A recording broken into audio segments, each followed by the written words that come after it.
দর্শক বন্ধুরা, আজকে আমরা যে ভিডিওটা আপনাদের সামনে তুলে ধরব সেটা হচ্ছে আপনার কিভাবে সহজে আমের চারা রোপণ করতে পারেন।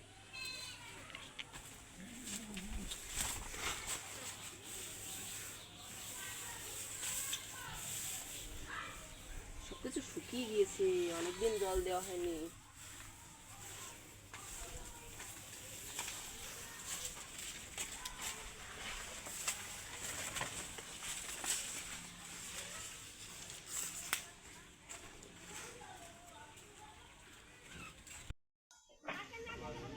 দাদা, এই আমের চারাটি লাগাচ্ছেন, এটি কতদিন ধরে জাতে দেয়া? এটা কেনার পর থেকে 7 দিন জাতি দিয়ে রাখা হয়েছে, যাতে এমন কাজে জাতি দিয়ে যে গোড়াটা থাকবে কলকুটোর ভিতরে রাখলে বেশি ভালো হয়। এমনি রাখতে হবে যাতে রোদ না পায়, এমন একটা জায়গায় রাখতে হবে। আর মাথায় একটু জল দিতে হবে। মাথায়? গাছের গোড়ায় জল দেওয়া? গোড়ায় জল দেওয়া যাবে না, ও, শুধু ছায়ায় ঢেকে রাখলেই হবে? হ্যাঁ, শুধু ঢেকে রাখলে হবে। এই জাতটি কি? এই জাতের নাম হচ্ছে ব্যানানা ম্যাঙ্গো। Banana mango? হ্যাঁ, ব্যানানা ম্যাঙ্গো। তো দর্শক বন্ধুরা, এই জাতটি হচ্ছে ব্যানানা ম্যাঙ্গো, যেটি বাজারে এখন খুবই মূল্যবান এবং বহু প্রচলিত। এই আমটি 1 কেজি পর্যন্ত হবে সর্বোচ্চ। প্রথম কয়েক বছর 1 কেজি হবে, তারপর থেকে আস্তে আস্তে একটু কমা শুরু করবে, তখন 500-600 গ্রাম করে হতে পারে। এটি পরপর কত বছর ফলন দেবে? এটা তো এগুলো তো কলপের চারা, একটু 1 বছর পর থেকে ফল দেওয়া শুরু করবে।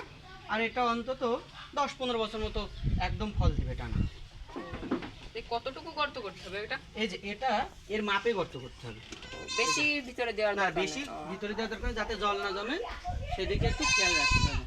এই যে আমি একটু এখন এই যে মাপ দিয়ে নিচ্ছি, এরপরে আমি চারাটা এখন মাপটা ঠিক আছে। ও আচ্ছা, ঠিক আছে। দর্শক বন্ধুরা, আপনারা দেখতে পাচ্ছেন যে আমাদের এই দাদা হলুদ ব্যবহার করছে। দাদা, এই হলুদটা কেন ব্যবহার করা হচ্ছে? এই হলুদটা ব্যবহার করা হচ্ছে, আমাদের এটা বাসা বাড়ি, এখানে সাধারণত অনেক ধরনের পোকার উপদ্রব হবে। যেমন এর একটা সবচেয়ে ক্ষতিকর পোকা হচ্ছে উই পোকা। এই উই পোকাটা যাতে এখানে না হয় সেজন্য আমরা এই হলুদ গুঁড়োটা ব্যবহার করছি।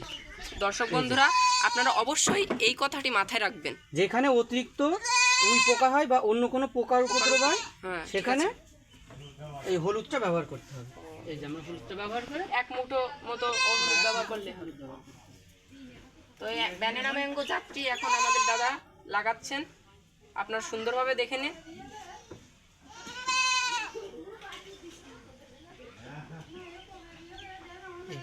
তো দর্শক বন্ধুরা, আপনারা বসত বাড়িতে যখনই কোনো চারা, আমের চারা হোক বা যে কোনো চারাই হোক আপনারা লাগাবেন, তখন এই বিষয়গুলো খেয়াল রাখবেন, এতে আপনাদের সুবিধাই হবে।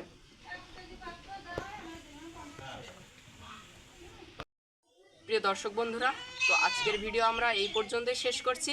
তো আপনারা লাইক বাটনে চাপ দিয়ে অবশ্যই সাবস্ক্রাইব এবং শেয়ার করবেন, এটাকে ফলো করবেন। আমের চারা লাগানোর জন্য এই পদ্ধতিগুলো অবশ্যই অবলম্বন করবেন। সবাই ভালো থাকুন।